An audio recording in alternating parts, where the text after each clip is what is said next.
What's up, guys? Welcome back. Today, we are playing World Conqueror 4, and we are going to the Battle of Stalingrad. This is one of the hardest and most intense battles in the game, because the Soviet defenses here are very strong, and if you make one wrong move, your whole army can get surrounded. So, right now, I'm starting by positioning my tank units on the front line. In this battle, speed is very important because we're going to use Blitzkrieg tactics. Blitzkrieg basically means lightning war, fast attacks, heavy pressure, and breaking the enemy line before they can react. You can see here I'm not spreading my army everywhere. That's actually a mistake a lot of players do. Instead, I'm focusing most of my strongest units in one area so I can create a breakthrough point. Once the enemy line breaks, that's where the real attack starts. Right now, I'm moving my armored units forward while the artillery stays behind for support fire. The artillery is important because it weakens enemy defenses before the tanks attack. If you rush tanks alone into the city, they'll take too much damage. Okay, now we're starting the first assault. I'm targeting the weaker Soviet units first, instead of attacking the strongest positions directly. This saves health, and also opens a path for the tanks to move deeper into enemy territory. And there we go. First breakthrough achieved. Now this is where Blitzkrieg becomes dangerous. Once you open a gap in the enemy line, you don't stop. You keep pushing forward fast before they reorganize their defense. I'm sending my tanks around the side instead of straight into the center, because my goal here is encirclement. Encirclement is one of the best strategies in World Conqueror 4. Instead of destroying every enemy one by one, you surround them completely so they can't escape or resupply. So, right now you can see my units splitting into two directions. One group keeps the Soviets busy in front, while the faster armored units move around the flanks. This is exactly how large military operations worked during World War II.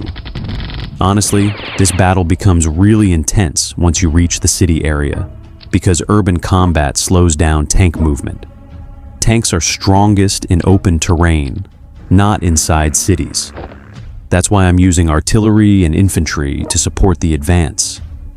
Now we're getting close to closing the pocket. If these tank units meet behind enemy lines, the Soviet forces inside this area will basically be trapped. And there it is. The encirclement is almost complete.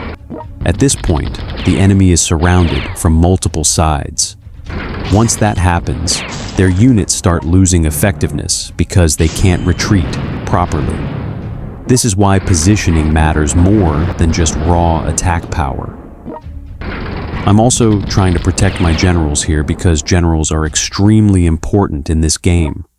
A strong tank general can completely change the outcome of a battle. Losing one early can ruin the entire strategy. Now the Soviets are starting a counterattack from the north side.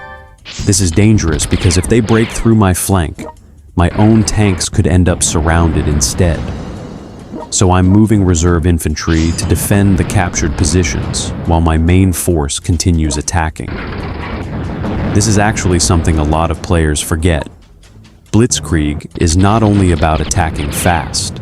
You also need to secure your supply lines and protect your sides. If your army pushes too deep without support, you'll get trapped. Okay, artillery strike right there. Nice damage. Now I'm weakening the enemy inside the encirclement before going for the final attack. There's no need to rush because surrounded units slowly become weaker over time anyway. You can really feel the pressure in this battle. The Battle of Stalingrad is one of the most historic battles ever because both sides fought with everything they had. In real history, this battle became the turning point on the Eastern Front. And now we're launching the final push into the remaining Soviet positions. Tanks moving from the west side, infantry attacking from the center, artillery firing from behind. This is exactly why coordinated attacks are so effective. Every unit has a role. Tanks create breakthroughs. Infantry secures territory. Artillery weakens defenses. Air attacks support the advance. If one part fails, the entire offensive can slow down. All right, we're almost done here. Enemy resistance is collapsing, and the encircled forces are getting eliminated one by one. And there we go. Another successful operation here in World Conqueror 4. So, yeah guys, that's basically how you can use Blitzkrieg tactics and encirclement strategies during the Battle of Stalingrad. Focus your attacks in one area, move quickly, surround enemy forces, and never overextend your army without support. Hope you guys enjoyed this gameplay commentary. Don't forget to like, subscribe, and see you guys in the next campaign battle.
You